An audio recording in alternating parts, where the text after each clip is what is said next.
The year I had the worst social anxiety, I started paying a rugged construction worker to be mine. Every time I asked him to spend the night, I was a bundle of nerves. Excuse me, are you free tonight too? He'd lean down and playfully nip my beet red cheek. That'll cost extra. And no problem. I'd quickly nod in agreement, until I unexpectedly went bankrupt and decided, heartbroken, to set him free. The rugged man, taking a drag from his post-coital cigarette, listened and then casually handed me a Centurion black card. Take it. Keep sponsoring me. Who gave you permission to set me free? Chapter 1. I'd been watching the handsome, rugged man on the construction site opposite my coffee shop for a long time. He'd arrived a week ago. His name was Daniel Donovan. The older site veterans seemed to pick on him because he was young. They'd ignore him, wouldn't give him work to earn money, just generally freeze him out. Daniel never looked happy. I tried to mind my own business, but I couldn't stand it. On the 8th day after Daniel started working there, I mustered my courage and walked out of my coffee shop. Braving the roaring machinery, the swirling dust, and the curious stares of other workers, I approached Daniel, who was leaning against a corner, lost in thought. The man was tall, his profile sharp and defined, radiating raw masculinity. My face flushed crimson, words caught in my throat. He snapped back to reality, pausing when he saw me, then spoke gruffly. Hey, you trying to get killed? Walking onto a site without a hard hat? He had a cigarette dangling from his lips, his voice slightly muffled. Before I could react, he took off his own hard hat and plopped it onto my head. I scrambled to adjust it. Hi, I need to talk to you about something. Me? I nodded. Under his indifferent gaze, I whispered cautiously. Can I sponsor you? Daniel froze. What did you say? I swallowed hard, my gaze darting everywhere but his face. I was too nervous to make eye contact. I want to sponsor you. My name is Sarah Shaw. I own the coffee shop across the street. I'm not a bad person. Don't worry, I'll be good to you. I absolutely won't disrespect you. And I'll give you money every month, $3,000. That way, you won't have to work so hard on the site, and you won't have to deal with the old hands bullying you. Okay. Daniel didn't say anything, just slowly exhaled a puff of smoke. Through the haze, I sensitively perceived him looking me up and down. His gaze swept frankly over my face, my neck. Just when I thought he was going to refuse, he raised an eyebrow. All right. Chapter 2. When I closed up the coffee shop for the night, Daniel had finished his shift too. He stood behind me, watching me lock the door, then followed me to a nearby hotel. I have social anxiety, severe social anxiety. I had no idea what to say to this tall, imposing kept man, so I just kept my head down and walked. The further we walked, the more awkward I felt. The more awkward I felt, the worse my walking became. A flustered, vicious cycle. Daniel didn't seem to notice my clumsy gait. As we passed a convenience store, he drawled lazily. Don't we need to pick up some? Tools of the trade, sponsor? My ears burned. I think the hotel probably provides them, right? On the nightstand. I'm worried about the size. Then could you please go buy some? I'll transfer you the money. My voice was barely louder than a mosquito's buzz. Daniel didn't move, just watched me with a mischievous glint in his eyes. Isn't it more fun to buy these things together? My face felt like it was about to spontaneously combust. I waved my hands frantically. And no, that's okay, I'll wait for you up ahead. Without waiting for his reply, I practically fled, head down, limbs moving uncoordinatedly. Behind me, I heard Daniel's faint chuckle. Thankfully, I didn't have to wait long. He caught up quickly, carrying a small bag. Into the hotel, check-in, up the elevator. This was the most rebellious thing I'd ever done in my life. What would happen tonight was self-evident. My heart felt like it had a rabbit trapped inside, pounding relentlessly. I'd considered taking him back to my apartment, but the walls were thin. If the neighbors heard anything, it would be social suicide. I'd never be able to show my face again. So, a hotel felt safest and most appropriate for our arrangement. I silently told myself to calm down, but when I tried to swipe the keycard, my hand trembled so much I couldn't open the door. Suddenly, a tall, solid body pressed against my back. Daniel's arms encircled me, guiding my hand to swipe the card again. Beep, it opened. He whispered in my ear, "You're the sponsor. What are you so nervous about?" Chapter 3. Daniel had an amazing body. 8-pack abs and a lean, muscular waist. His muscles were well-defined but not bulky, and just standing there, he radiated an overwhelming sex appeal. Any woman, no matter how reserved, would find her eyes drawn to him. Instantly hooked. That was the conclusion I'd reached after secretly observing him from my coffee shop for a week. I just hadn't expected him to be this good. When he pressed against me, my entire spine felt like it was melting. After Daniel gently nudged me into the room, my mind went completely blank. Whatever he told me to do, I did: take a shower, lie down, utterly compliant. Daniel finished his shower shortly after and stood by my bed. He reached out and gently poked my cheek. "Sarah, I'm asking you one last time. Are you sure you want to sponsor me?" "Wait, you do know what sponsoring means, right?" I slowly fumbled for my phone and transferred him $3,000 on the spot. My voice trembled slightly. "I know, and I'm sure." Daniel stared at me, expressionless for a few seconds, then reached for the convenience store bag. He rummaged inside and pulled out a bunch of snacks, absolutely nothing X-rated. What happened to the fun? Just as I was about to anxiously ask, a strawberry-flavored lollipop was suddenly popped into my mouth. Sickly sweet. Daniel said, annoyed, "You don't know shit. Tonight, we'll just eat some snacks and watch a movie." Chapter 4. Daniel lay down beside me and actually started browsing the pay-per-view movie options on the TV. This platonic turn of events was genuinely disappointing. I sucked on the lollipop, staring at him expectantly. "Daniel, I've already sponsored you. You took the money, you can't back out now." The remote clicked rapidly under his thumb. I didn't say I was backing out. Confused, I asked quietly, "Then why aren't you, with me, that thing, you know what I mean?" "It's too soon, I don't want to scare you off." "I'm not scared." Daniel shot me a skeptical glance. "Then why have you been trembling all evening? You can barely lift your head. You look like a scared rabbit." Caught red-handed, I felt extremely embarrassed. "I haven't really." "Really? Because I get the feeling you're terrified of making eye contact. Is that what they call social anxiety online?" You really have social anxiety? Then how do you run your shop?" "Customers order online themselves, I make it behind the counter, and then they pick it up themselves. I avoid interaction as much as possible. What if a customer insists on getting close and talking to you? Like this." As he spoke, Daniel deliberately leaned closer, intending to tease me. Only. Being this close, our eyes naturally met. Suddenly, neither of us spoke. Licking my lollipop, my social anxiety kicked in, making me instinctively want to look away to avoid the awkwardness. Suddenly, Daniel's Adam's apple bobbed. He said, "Hey, we can't do that, but we can do other things. Want to try something else first?"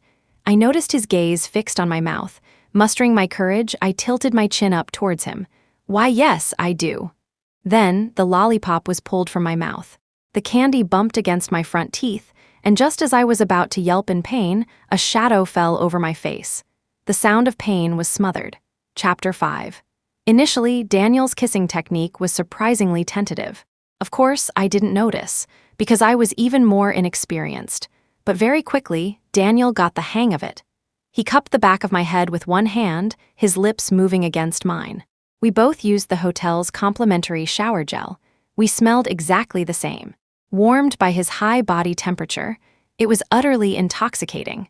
When the lollipop was eventually placed back in my mouth, I was still a little dazed. Daniel didn't disturb me. He roughly wiped the saliva from my mouth with his large hand and went back to searching for a suitable movie. Once I regained my senses, I gently tugged at the hem of his shirt. "Daniel, I want a kiss again." The man, who had been struggling to maintain his composure, instantly lost his cool. He swore under his breath. Tossing the remote aside, he turned back to me. His gaze was intense, like it held fire. So that night, we didn't watch any movies, and I have no idea if my lollipop ended up in the trash can or some forgotten corner. Nobody paid it any attention. I only remember that when Daniel helped wipe my mouth again later, he murmured huskily, "Strawberry really is sweet."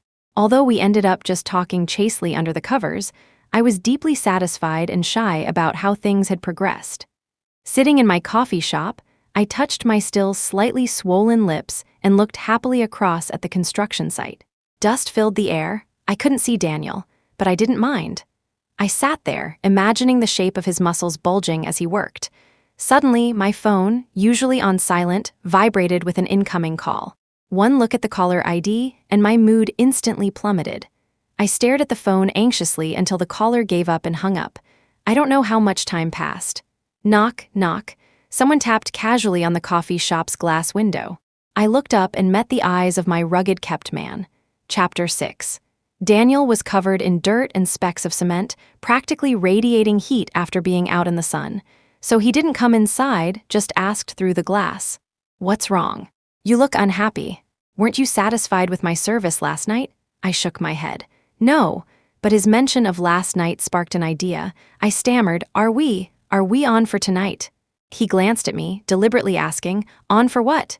Even though I was the only one in the coffee shop, I still lowered my voice to a whisper. "Spending the night out? Can't. Got actual work tonight on site. Can't get away." My heart ached thinking of him having to work overtime, pressing rebar and hauling cement. As a self-proclaimed gentle and considerate sponsor, I naturally wouldn't push him. "Okay, then you focus on work." I pursed my lips, disappointed. My lips, still swollen and red from last night's kisses, looked like saturated berries. Pressing them together made the redness deepen. Daniel stared at me, his Adam's apple suddenly bobbing.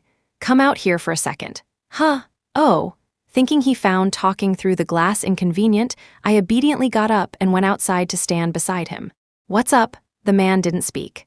Amidst the roar of the construction site nearby and the catchy jingle from the ice cream shop next door, he suddenly leaned down and kissed my cheek. Then my mouth. Only his lips touched me. He didn't get any dirt on me at all. No matter how busy I am, I always have time to satisfy my sponsor. My heart skipped a few disobedient beats. Chapter 7. After Daniel went back to the site, I drifted back into the coffee shop in a daze. Happy, like I'd won the lottery. In my meticulously planned first 24 years, this was the first time I'd tried breaking the mold by sponsoring someone. I never expected to end up sponsoring such a good person. Daniel wasn't just handsome, he was also respectful. Even though he was poor enough to be hauling bricks on a construction site, but that was okay. I could pinch pennies and sell a few extra cups of coffee to support him. Unfortunately, for the next few days, Daniel was constantly busy. Every time I asked him to spend the night, he didn't have time.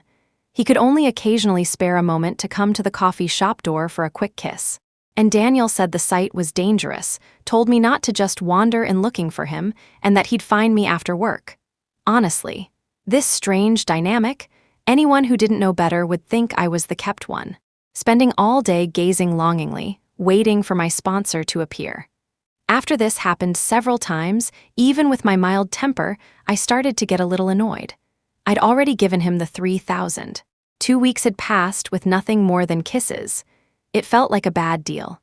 So, one day, when Daniel came into my shop again, I mustered what I thought was a stern tone and accused him of being unprofessional. "I don't think this is right, taking the money but not doing the job." Daniel wasn't dirty today, so he came straight behind my counter and, taking advantage of a moment with no customers, started idly pecking my cheek.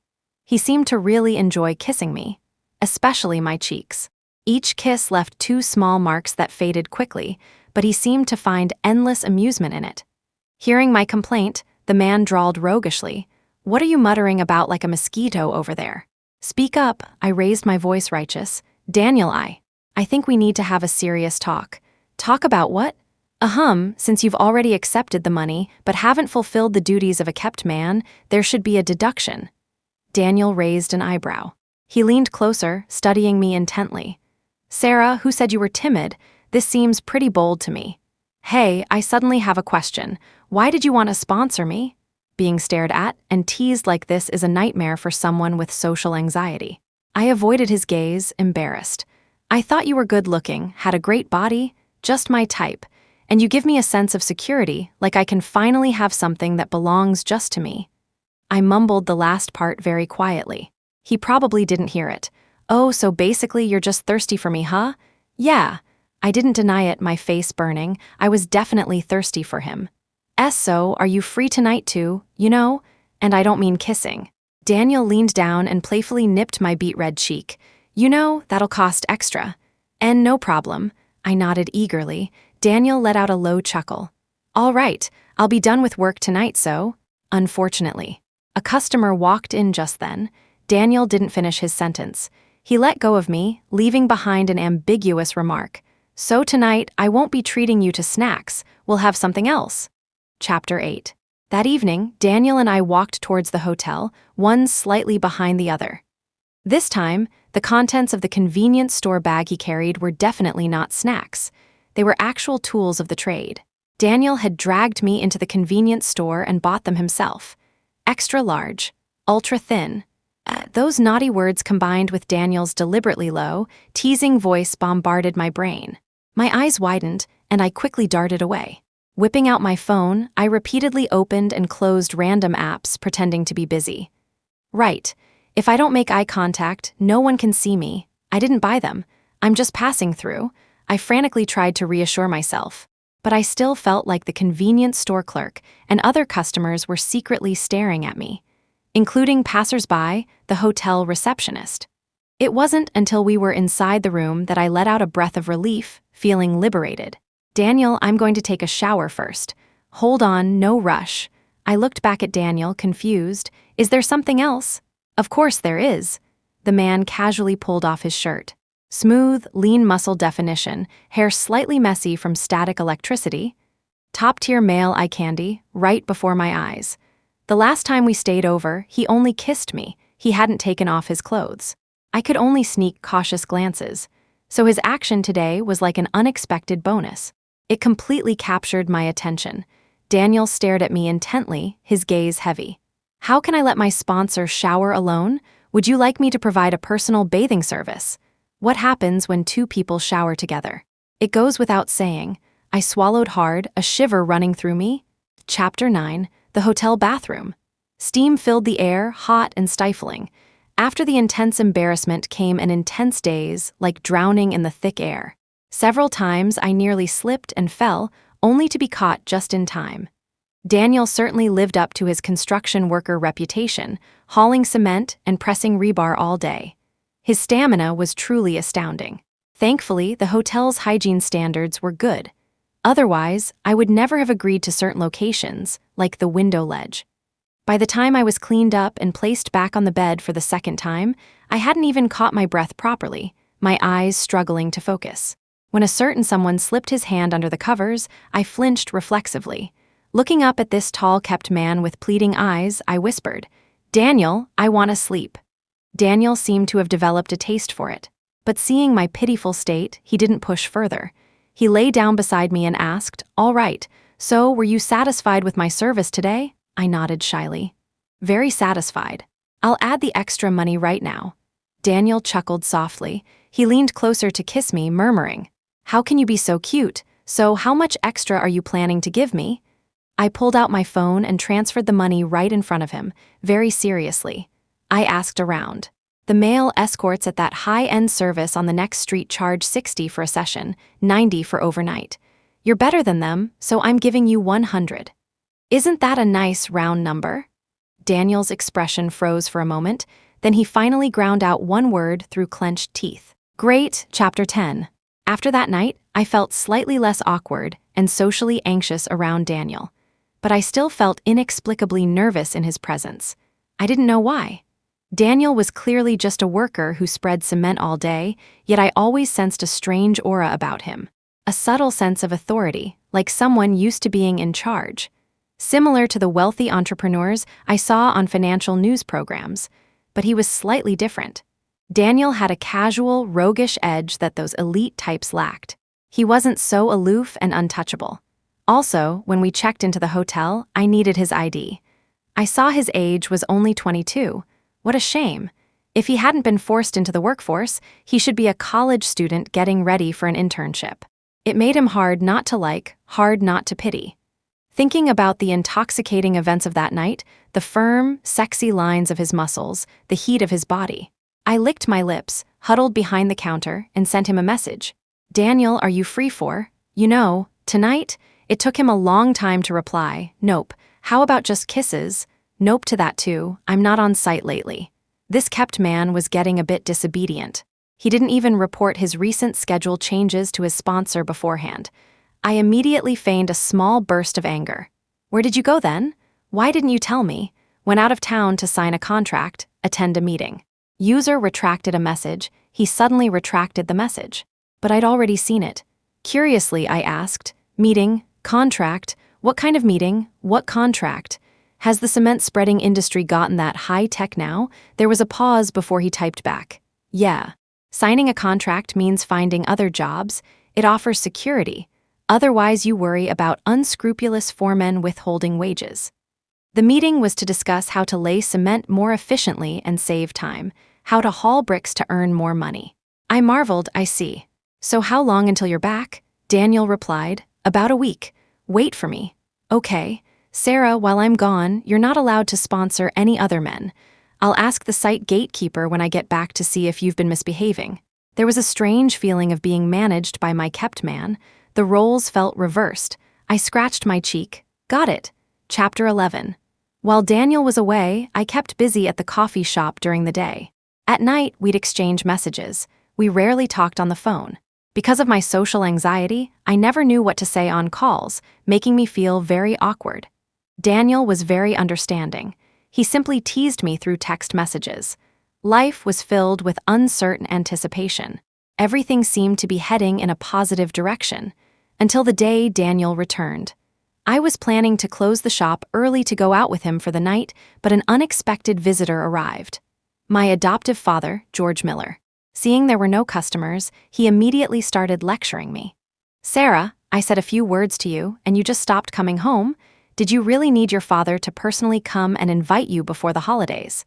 We raised you for 24 years, don't you understand the weight of that gratitude? You just studied yourself stupid, turned into an oddball, can't even socialize properly. I shouldn't have been soft and let you go to college. Should have married you off right after high school, would have saved money and trouble. Exactly, Sarah. Say something. Why are you being so rude? I looked up. I won't be going back to your home. George's face hardened. Don't push your luck. If you don't go back, get married, and bring in the bride price, how is your brother supposed to get married? His marriage has even less to do with me. He yelled, how can it have nothing to do with you? Who paid for your college tuition? I replied coldly, I earned it myself through part-time jobs. In 4 years of college, you gave me a total of $75. I've already paid that back. George paused, momentarily speechless. Then he stuck his neck out. We didn't give you money to build your character. Even if we didn't, so what? You can never repay the debt of raising you all these years. I will pay back that money slowly. You can leave now. My expression turned cold, clearly dismissing him. Being difficult, are we?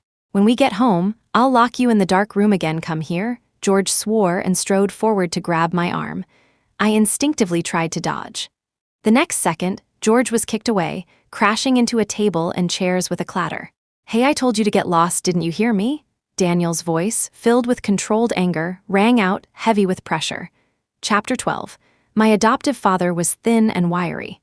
Seeing he couldn't win against Daniel, he shot me a glare and left, grimacing in pain.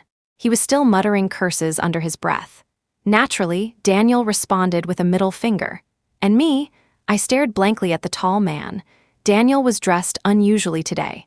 Perhaps because it was windy outside, the collar of his technical jacket was turned up, slightly concealing his jaw. On his feet were limited edition sneakers that I recognized instantly. It was a completely different style from the simple t-shirts and sweatpants he wore while working on site. Very handsome. And very expensive, exuding an air of wealth. Who was that middle-aged creep? Daniel turned back to me, the anger in his face subsiding somewhat. He's my adoptive father. Adoptive father? Daniel frowned. Does he often come here to harass you? Not wanting to delve into that sordid past with him, I forced a smile. It's nothing. He just wanted me to come home for dinner. I didn't want to go. Is that all? Yeah. I'll talk to them later. It'll be fine. Just family matters. I nodded, trying to change the subject before he could ask more questions. Daniel, what's with the clothes?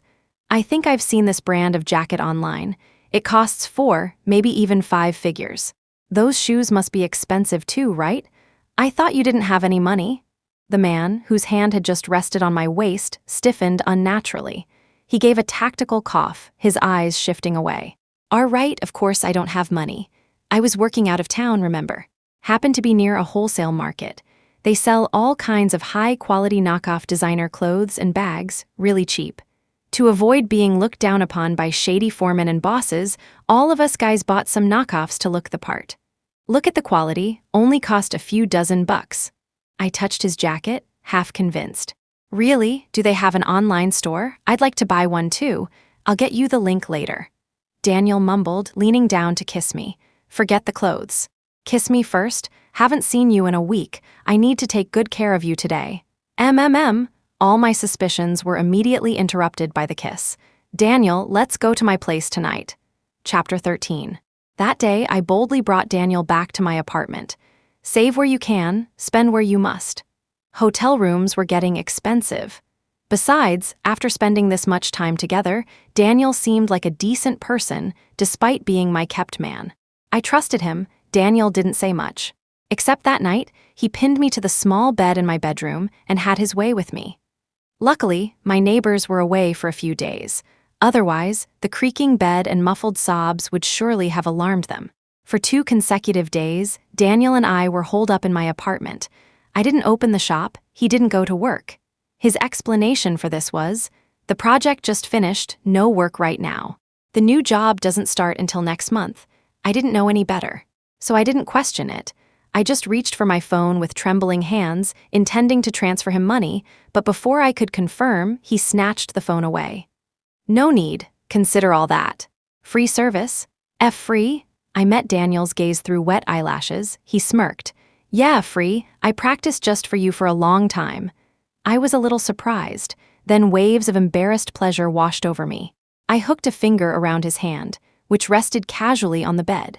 His fingers were long and slender with slightly rough knuckles, very masculine. So, are there any other free services?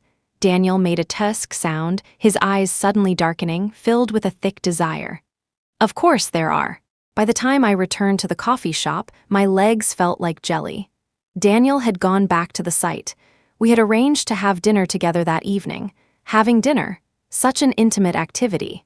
It seemed like the first time in the month we'd known each other that we were meeting for something other than that. Just a simple meal. I liked it. It filled me with anticipation. Lost in pleasant thoughts, the shop door pushed open. Smiling, I turned, for once intending to greet a customer proactively, but my smile froze when I saw who it was. Chapter 14. This time, both my adoptive mother, Martha Miller, and adoptive father, George Miller, had come. Martha pointed at me aggressively, spittle flying. Sarah, I'm giving you 2 choices. 1, be a good girl and come back with us to get married. That suitor with a limp might not be a good person, but his family's rich. Once we get the bride price, your debt of gratitude will be paid off. 2, you cough up all the money we spent raising you food, clothes, everything from the day we took you, an orphan from the orphanage until you went to college. Only then can we cut ties clean, understand? I asked coldly, I choose 2, how much is the total? Martha looked me up and down, her eyes calculating. $75,000. I only graduated a year or 2 ago. I don't have that much money.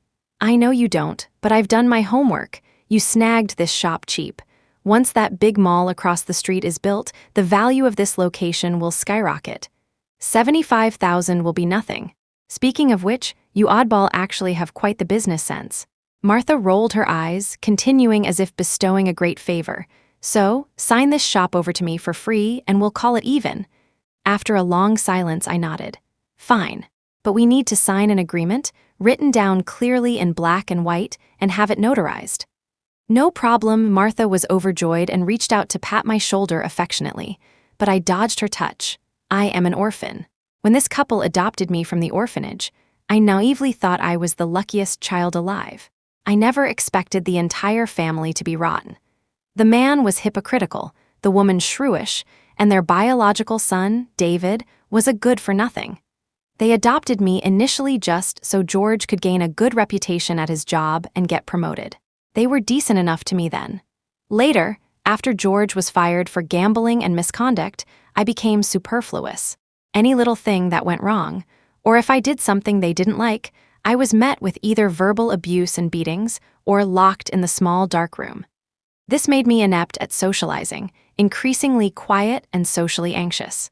When I noticed George looking at me inappropriately, I ran away immediately. Daniel was my attempt at self-rescue. It was working, very effectively actually. He made me feel real, alive, like I mattered, but I was failing. Because I was about to go bankrupt and couldn't afford to sponsor him anymore. After Martha and her family left, I looked towards the construction site, watching Daniel walk over. I wish I hadn't sponsored him. Then I wouldn't have fallen for him so hard. Chapter 15. That evening, Daniel and I had dinner together. I pretended everything was normal. Daniel, you don't need to come find me for the next few days. The man, currently pouring me water, looked up sharply, his eyes narrowed. Sarah, if you fucking dare sponsor another man, I swear I'll make sure he enters your place standing up and leaves lying down. There was that inexplicable pressure again. I scratched my head. No, it's not that. I just have some family stuff going on. I'll be busy, might not be at the shop, and won't have time to see you. Oh, okay then. He asked casually, what kind of stuff? It's not that adoptive father of yours hassling you again, is it? I lowered my eyes guiltily. And no, just regular family matters I need to sort out. Sarah. Daniel suddenly said my name, his tone heavy and cool. I looked up. He was staring intently at me. If something's wrong, you can tell me. I can help. I scratched my head awkwardly. How could he, a simple bricklayer and my kept man, possibly help me? Beat someone up? I didn't take his offer seriously. Over the next few days, using the excuse of being busy, I told Daniel not to look for me. Accompanied by my smug adoptive parents, I completed the transfer of the shop's ownership. They even kept all the equipment and furniture, claiming, condescendingly, that those belonged to the family now too. I didn't argue. I just silently plotted how to get back every single cent they owed me. I have social anxiety, but I'm not a doormat. Once everything with the shop was finalized, I called Daniel over to my apartment. One last time for his services, and then I'd set him free. Chapter 16. Daniel arrived quickly. Since he hadn't been working recently, he was clean, dressed like a college student. I didn't say much. Mustering my courage, I pressed myself against him, looking up pleadingly. Daniel, can you stay a little longer tonight? The man, who had arrived with a sullen expression, visibly softened. He snorted. When do I ever not stay longer? Then came the kissing, hugging, and being lifted high. A night of passion. Afterwards, Daniel stood by the window smoking, careful not to let the smoke bother me. He was bare-chested, wearing nothing else, his muscle definition intertwined with the marks I'd left on him. I gazed at him greedily for a moment before forcing myself to call out, heartbroken. Daniel, I need to talk to you. Come here for a second. Daniel turned around, his expression satisfied and teasing. Still crying just moments ago and already thirsty for more. Embarrassed, I shook my head. No, it's serious. All right. He stubbed out his cigarette, rinsed his mouth to get rid of the taste, and then came close. What's so serious? I sighed, then transferred some money to him in front of him. Not a huge amount, but not insignificant either. This is for you. You don't need to come anymore. I'm setting you free. Daniel, who had been smiling slightly, instantly turned grim. Sarah, what do you mean? It means you don't have to be my kept man anymore. I'm not sponsoring you. Give me a reason, I sighed again. I can't help it, I'm broke. What about the coffee shop? It belongs to someone else now. This is all the money I have left, it's all for you. At least you won't have to work so hard and suffer. After explaining, I looked at Daniel apologetically, only to find he seemed relieved. He said, Is that all? Then, Daniel retrieved his wallet from the clothes he'd carelessly thrown on the floor when he arrived. He opened it and pulled out a black card. Casually, he handed it to me. Take it. Keep sponsoring me. Who gave you permission to set me free? Chapter 17. A Centurion black card. I had some idea of the kind of person who could possess one. I was utterly shocked. I looked at the black card, then back at the tall, imposing Daniel standing before me. My face crumpled. Do you have another sugar mama? Won't she be angry if she knows you gave this card to me?